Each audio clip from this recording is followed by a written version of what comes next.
Welcome to BAM It with John Michael and Mari, covering all things business, accounting, management, marketing, and IT, the place where businesses and entrepreneurs find the forest through the trees.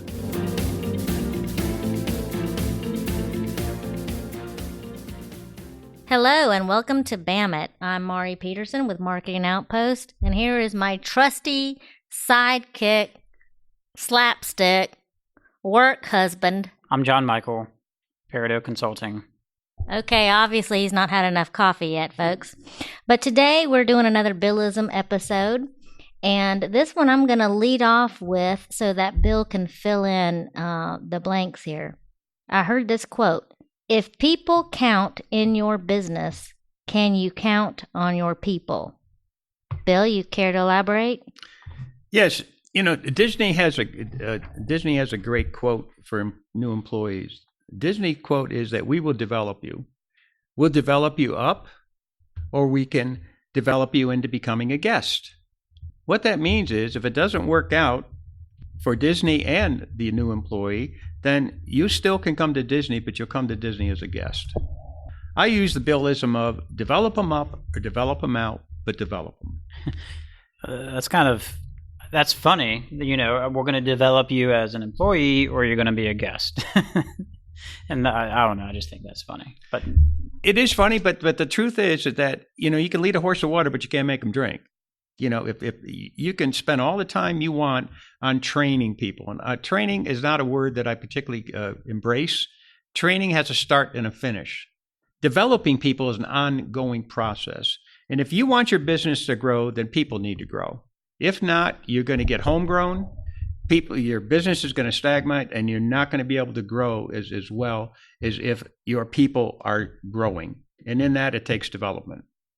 I like what you're saying there about development. I think where leaders can improve upon this is to identify what are those traits that they need to count on from their people. And I don't mean the skills necessary to do their job. So in the past, when I hired, I would look at a resume and I would see the skills, but the interview really told me not so much about the skills because they didn't always have all the skills. I can actually send them to training, send them to a conference. They can get the skills.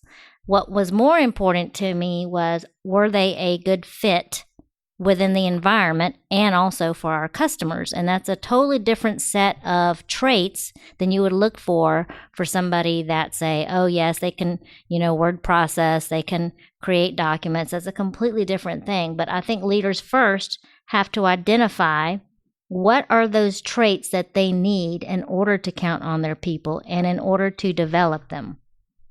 Yeah. Again, Mari, you're spot on with that. Oftentimes we look at a resume and that's the only thing we look at. To me, a resume got you to be able to sit in front of me so we could have a conversation. Okay, I'm going to put the resume aside. This is your history of what you've accomplished in life, not who you are on the inside. And that's what we need to do is we need to pull out of that individual who you are and what you're all about. And if you are even able to be developed.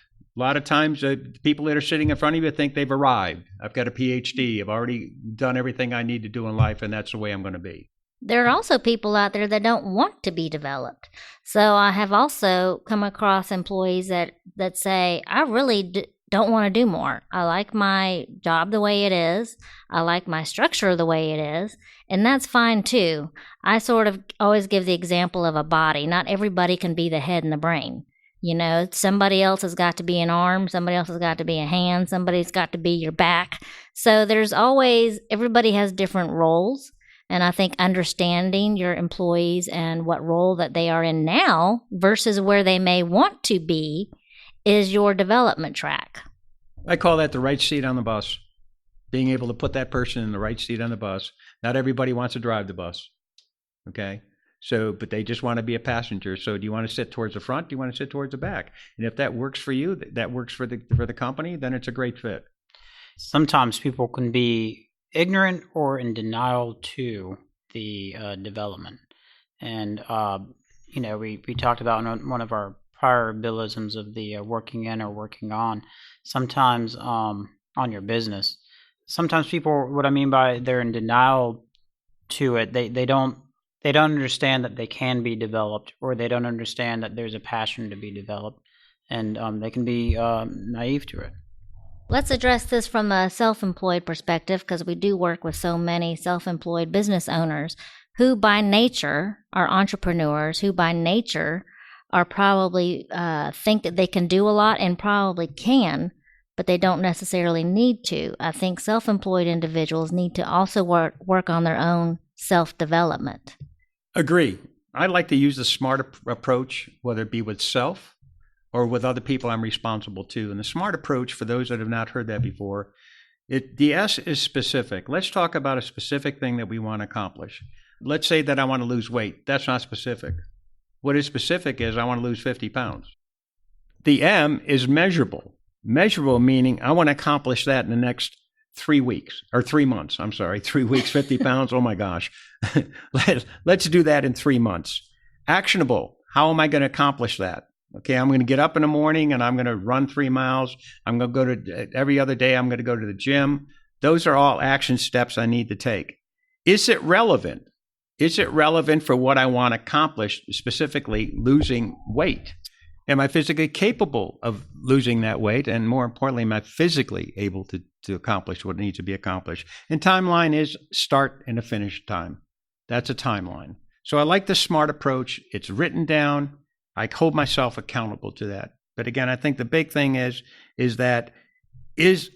am I able to accomplish what needs to be accomplished before I even start my goal? Realistic goals. So bringing that back to, if people count in your business, can you count on your people? What you're saying there is use the SMART approach in developing yourself and in developing others. Correct? Yeah, correct. And let me put that into real conversation here, is that we spend so much time as business leaders and leaders of people. As I said, we're responsible to them, not for them. We spend so much time in looking, how can we motivate these people? I think the reverse thinking is what's demotivating them. You're going to get there quicker. And I'll give you a number one thing that we often unconsciously do for people that are responsible to, that demotivates them: no performance reviews. Every employee knows the date of hire. Every employee knows their anniversary date. Every employee has expectations. And I would suggest a lot of times during the hiring process, we're sharing with that employee that you'll be getting annual reviews. We tend to think that employee doesn't remember that. We tend to think they don't remember their anniversary date. From there, the clock is ticking. There's a demotivating that's happening there. The reviews should be with that employee, and then what we need to do, what the employee needs to do to grow and develop. And that's where we get into that specific, that SMART process: specific, measurable, actionable, relevant, and timeline with that particular employee. And now let's go back to a podcast that we had before. And the podcast that we had before was a checkup from the neck up. Oftentimes, again, we do the review and we don't check with that person till a year later. When you're doing these actionable steps, the time to check with them is maybe 30 days after you started it. How we doing? Something I've heard you say before when we're consulting with certain clients is when they have employees, is you get them to fire themselves. How do you get somebody to fire themselves? What does that mean? It's a cool thing that we can tend to say, get them to fire themselves, but in reality is what we're doing is we're setting them up for success and they're making their own decision. Case in point, a lot of leaders steer away from conflict. They steer away from that employee that's a challenge. That employee's an opportunity to really see where their heart is. And for instance, let's use an example of an employee that is constantly coming in late. Okay, we tend to sit down with that employee and we ask them, gosh, John, Michael, you've been coming in late. Is there a reason why? Can you tell me why you're coming in late? Because something's happened in your family. At that point, what we're doing is we're asking that employee for an excuse. Instead of saying, John, Michael, you're coming in late, it's got to stop. Okay. Mm-hmm. So what we're telling that employee, this is not acceptable. We're not asking for an excuse. Everybody else is expected to be here. Okay. So here's what we're going to do, John Michael. You're no longer going to come in late. The measurement is that from here on out, that you're going to be on time. It's actionable? Absolutely. Is it relevant to your job? It is. And the timeline is from this time forward. And then they know if they're not keeping up to it, then for whatever reasons, they, in many ways, fire themselves. So what happens if you give an employee you say, listen, I would really like to develop you into a certain role that you're not accustomed to. I'm going to give you some time to get into that role, some training, some mentoring and development. But then they walk into your office and they say, Bill, I just can't do this. What do you say? I accept your resignation. So that's a perfect example of where an employee has essentially fired themselves. When you tell yourself or tell anybody else that you can't do something, then you have essentially fired yourself. Correct. One thing about that is, as a self-employed individual, we often tell ourselves, I can't do something. And then we sit back and we go, but wait a minute, I can. When I was working for an organization, they would ask me to do all kinds of things that I had no experience in. And my attitude was, okay, I'll figure it out because that's my job. But as a self-employed individual, somebody said, well, can you do that? I'll say, well, I don't know. Let me go think about that or figure it out. When really, I should have the same attitude that, hey, that's my job and I can do that, or I will figure it out. Very true. Yeah. John Michael, go ahead. No, I'm sorry. Am I interrupting you, Bill? That's the last thing I want to do. No, it's not an interruption. I want to play off of what Mari just said, because just so we're clear, okay? First things first, we need to set that employee up for success. Okay? Mm-hmm. Let's go back and say we've got an employee that's not performing the way we would like them to. Okay? So first we have to look at self. We have to look at self as a leader and a developer of people and say, do they really understand what needs to be done? So I do a process that starts this way. Let me tell you, let me show you, let's do it together, and then let me watch you do it. When I go through that 4-step process, then the 5th step is I ask an employee, do you understand the job task? And if the employee says yes, or let's say they say no, okay, what part of that do you not understand? We're going to go back through the process again till you get it, okay? And then when they say yes, then we're going to say to them, you understand what needs to be done. So if you don't do it, then you're telling me that you didn't want to do it to begin with. So at that point, I accept your resignation. Got it. I think that was good clarification. Yeah, and from a self-employed, what I was trying to interject is from Mari's point, from a self-employed point of view, if you say no, well, in essence, you did fire yourself because you're not getting that engagement.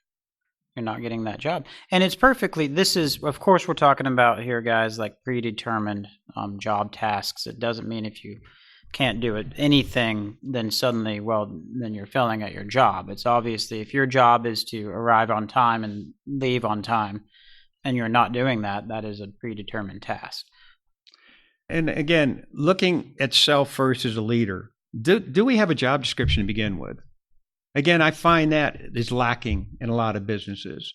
That the employee doesn't know what their job is to begin with. And so how can you hold somebody accountable if they don't have a job description? The second thing that I share, do they have the tools to begin with? Do they have the right tools to begin with? So you've got to check all those boxes off if you're going to go down this road of develop them up, develop them out. But it starts with looking at self first. Did I set that employee up for success to begin with? So that leads me to a wrap-up conclusion, which I hear you say. We started off with, if people count in your business, can you count on your people? And what that really goes back to is the leadership. Amen. Yep, well said. Thank you for joining us today. That concludes this latest episode of Billisms. Please be sure to review this episode, and for more information on who we are or this podcast, please visit bammit.com. That is BAMM-IT.com. And we will see you on another episode.